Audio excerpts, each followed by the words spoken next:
හැමෝම මගේ YouTube channel එකට සාදරයෙන් පිළිගන්නවා.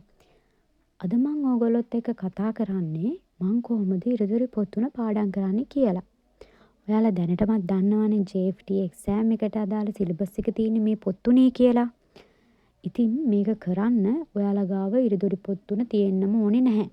මොකද මං ගාවත් මුලින් මේ පොත් තුන තිබුණ නැහැ. මාත් ඉතින් පස්සේ මේ JFT exam එක කරපු මගේ යාළුවෙක්ගෙන් තමයි ඉල්ලගත්තේ.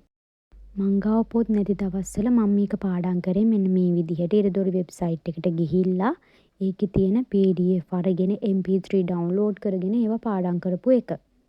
අපි එහෙනම් බලමු දැන් මේක කොහොමද පිළිවෙලට කරන්න කියලා. මුලින්ම මං කියන්නම් මේකේ තියෙන listening කොටස් අන්නේ ඒ වගේ රූප සටහන් වල තියෙන දේවල් මං කොහොමද ඔලුවට දාගත්තේ කියලා.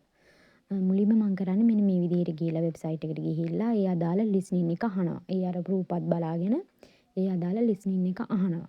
ඊට පස්සේ ඒකේ සිංහල තේරුම මේ වගේ කොලයක ලියා ගන්නවා මට තේරුම් ගන්න පුළුවන් වෙන විදිහට. එහෙම ලියාගත්තට පස්සේ ආයේ මේකේ මේ සිංහල තේරුමත් බලාගෙන අපි ලියාගත්ත කොලෙත් බලාගෙන අර listening එක ආයේ අහනවා. එතකොට අපේ ඔළුවට යනවා මේකේ තියෙන මෙන්න මේ වගේ තේරුමක් කියලා. ඔයගොල්ලොත් ඒක කරලා බලන්න. කරලා නැත්නම් ඒක ඇත්තටම මට ගොඩක් හොඳට මතක හිටින ක්‍රමයක්. මොකද අර තේරුමත් මේ බලාගෙනනේ අපි ඒක අහන්නේ.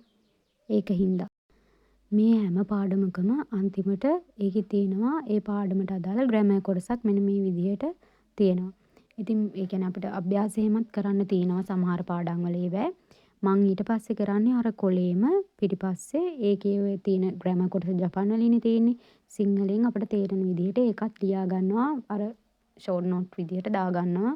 මෙන්න මේ පාඩමේ තියෙන්නේ මේ වගේ ග්‍රැමර් එකක් මේකෙන් මේ වගේ දෙයක් වෙන්නේ කියලා මම ලියා ගන්නවා.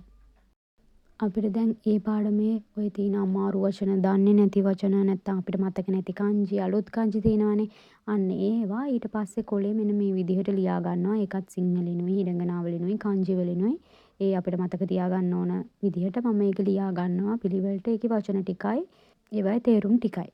දැන් අපි අද දවසේ කරේ 12 වෙනි පාඩමේ පළවෙනි කොටස කියලා හිතන්නකෝ. එතකොට ඒ කොටසට අදාළව අපිට පාඩම් කරන්න ඕනේව තමයි මේ මගේ ෂෝට් නෝට් කොලේ තියෙන්නේ. මට අද දවසට එතකොට පාඩම් කරන්න තියෙන්නේ මෙන්න මේකේ තියෙන දේවල් ටික තමයි අලුතින් පාඩම් කරන්න තියෙන්නේ. ඉතින් මම මෙන්න මේ විදිහට පාඩමෙන් පාඩමට ෂෝට් නෝට් ගහ ගන්නවා. එතකොට ඉතින් මට ලේසි පාඩම් කරන්න. මේ පේනවනේ ඔයගලන්ට මම මේ විදිහට ලියාගෙන පොතේ අර පාඩමස්සට දා ගන්නවා මේකට අදාළ ෂෝට් නෝට් එක කියලා. දැන් හිතන්නකෝ අපි අද දවසට කරේ 12 වෙනි පාඩමේ පළවෙනි කොටස කියලා. ඔන්න දැන් ඉතින් මම අද ඒ ටික පාඩම් කරනවා. ඊට පස්සේ ඊළඟ දවසේ තියෙන වෙන පාඩමන්නේ ඒකත් ඒ විදිහට ලියාගෙන ඊට පස්සේ කලින් දවසේවත් පාඩම් කරලා අර ඒව මතක තියෙනවද කියලා බලන ගමන් තමයි අද දවසේව පාඩම් කරන්නේ. එතකොට හැමදාම කලින් දවසේව මතක් කරලා බලනවා අපිට ඒව මතකයිද කියලා. නැත්තම් ඉතින් අපිට ඒ ටික අමතක වෙලා යනවා. අර කලින් දවසේව අපි ආපහු මතක් කරලා බැලුවේ නැත්තම් එහෙම්මම අමතක වෙලා යනවා. ඉතින් අනිවාර්යෙන්ම අර කලින් දවසේව බලන්න ඕනේ අපිට මතකයිද කියලා.